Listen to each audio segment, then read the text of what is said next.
Just in, kapuso aktres na si Gabby Garcia umaming buntis na sa panganay na anak nila ni Khalil Ramos. Tila usap-usapan sa mundo ng showbiz ang pagsasama umano ngayon ng celebrity couple na sina Gabby Garcia at Khalil Ramos na di umano'y pinagpaplanuhan na nilang maikasal sa lalong madaling panahon na ikinataka naman ito ng mga netizens na bakit nga ba biglaan. Ito nga ay nagsimula noong mag-guest si Gabby Garcia sa segment ng reality show with King of Talk, Boy Abunda. Inamin ng aktres na sa ngayon nga ay nasa end goal na sila ni Khalil. Ayon kay Gabby, same naman talaga kami ng end goal even at the start of this relationship. Why waste time with someone you don't wanna end up with? Ngunit sa panayam pa ni Boy Abunda, hindi na nito pinalampas pa na tanungin kung nagdadalang tao na nga ba ang aktres.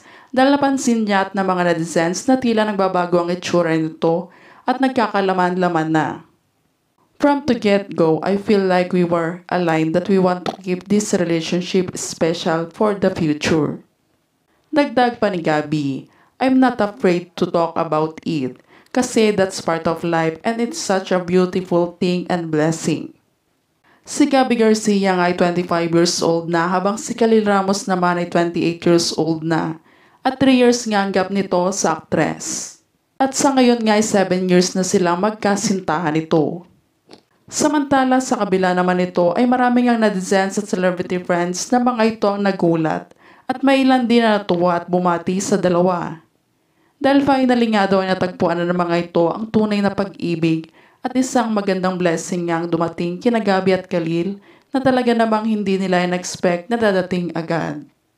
At sa ngayon nga magkakaroon na din sila ng isang masayang pamilya na walang anumang humahadlang sa pag-iibigan ng mga ito at talagang pangitan na healthy relationship talaga at mahal na mahal nila ang isa't isa. Ayon pa sa tagahanga ni Gabby at Khalil na excited na nga daw silang masilayan ng couple na maging isang first time mom and dad in the future.